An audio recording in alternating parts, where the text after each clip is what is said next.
दरिंदगी की सारी हदें पार। इस वक्त कटघरे में वर्दी और कलम दोनों नजर आई। जब रक्षक ही बने भक्षक तो आखिरकार जनता न्याय के लिए जाए तो जाए किसके पास। नमस्कार मित्रों, आप देख रहे हैं सालासन न्यूज़ और मैं हूं विनय प्रजापति। इस वक्त ऐसी शर्मनाक एक घटना को लेकर आया हूं जो शायद मुझे बताने में भी शर्म आए। जो जनता पत्रकार और पुलिस पर भरोसा करती है, अब ऐसा माहौल चल पड़ा है या ऐसे कई कारनामे सामने आ चुके हैं जहां पर पत्रकार दलाल और भक्षक वहीं खाकी वर्दी लगातार शर्मसार होते नजर आती है। क्या है पूरी घटना, किस तरीके की घटना, आइए जानते हैं विस्तार से। नमस्कार मित्रों, मैं हूं आपका अपना विनय प्रजापति और घटना है उत्तर प्रदेश के कानपुर से। लगभग 5 जनवरी की रात को घटी वो घटना जिसने पूरे देश को ही नहीं, शासन प्रशासन सहित पूरे सिस्टम के ऊपर सवाल खड़े कर दिए।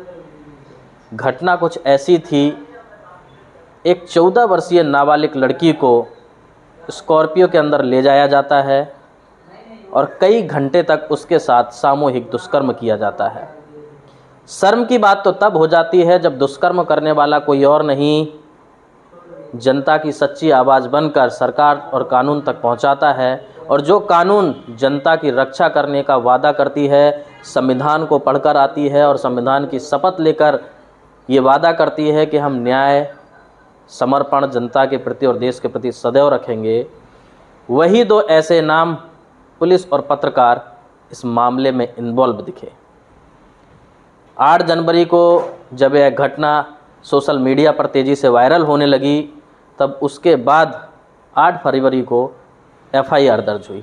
हालांकि परिवारजनों ने बताया कि पहले तो पुलिस डिपार्टमेंट ने उनकी बात सुनी ही नहीं, ना ही किसी प्रकार का केस दर्ज किया।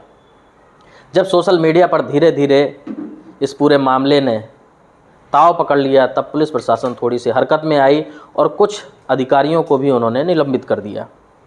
बताया जा रहा है कि FIR के तुरंत बाद स्थानीय जो पत्रकार था उसको पुलिस ने हिरासत में ले लिया है, साथ ही जो दरोगा था वो अभी तक फरार है। अब सवाल सबसे बड़ा ये उठता है, क्या इस तरीके की घटना जब देश के अंदर बनती है तो जनता का जो भरोसा है वो कानून पर और पत्रकारों पर बचता है?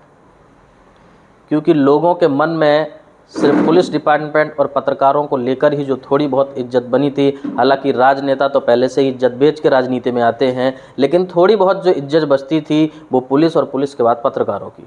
लेकिन इस घटना ने पूरे सिस्टम को, पूरे शासन प्रशासन को और पूरे देश को उस वक्त शर्मसार कर दिया जिस वक्त उस नन्ही सी जान का कई घंटों तक उस पत्रकार और खाकी वर्दी में बैठे उस जल्लाद दरोगा ने उसके साथ इस तरीके की घिनौनी हरकत को अंजाम दिया। पुलिस कार्रवाई कर रही है, लेकिन सवाल बना रहेगा, क्या निष्पक्ष जांच होगी इस पर, या फिर लगातार जिस तरीके से आपने घटनाएं देखी होंगी। अभी हाल ही में एक काफ़ी घटना चल रही थी उन्नाव की, जहां पर बीजेपी का पूर्व सांसद, जिसको हाई कोर्ट ने जमानत दे दी थी, किस आधार पर अभी तक हाई कोर्ट उसका जवाब तक नहीं दे पाया है। क्या लगता है कि इस घटना को भी फाइलों में दबा दिया जाएगा और उस परिवार के साथ साथ उस बच्ची की न्याय की आवाज़ भी उन फाइलों में दब जाएगी? देखने वाली बात होगी आगे किस तरीके से पुलिस प्रशासन काम करती है। और ख़ास करके जिस तरीके से अमित शाह का एक वीडियो भी वायरल हो रहा है, वो भी हम पहले और आखिरी में भी आपको दिखाएंगे कि रात के 12 बजे भी अब 16 साल की लड़कियां भी बदन पर गहने लपेटे हुए बेधड़क निकल सकती हैं। इस तरीके की कानून व्यवस्था है। और उत्तर प्रदेश के मुख्यमंत्री योगी आदित्यनाथ भी लगातार अपने भाषणों में अपनी तारीफ करते थकते नहीं हैं, लेकिन रेप की घटनाएं जितनी उत्तर प्रदेश में बढ़ रही हैं शायद ही पूरे देश में इतनी ज़्यादा होंगी। ये भी एक सबसे बड़ा सवाल रहेगा। लेकिन राजनेता तो बनते ही झूठ बोलने के लिए हैं, तो उनके बारे में बात करना भी व्यर्थ ही होगा। लेकिन कहीं ना कहीं जनता इस बारे में क्या सोचती है, जनता की अपनी क्या राय है, हमें कमेंट बॉक्स में कमेंट करके अवश्य बताएं।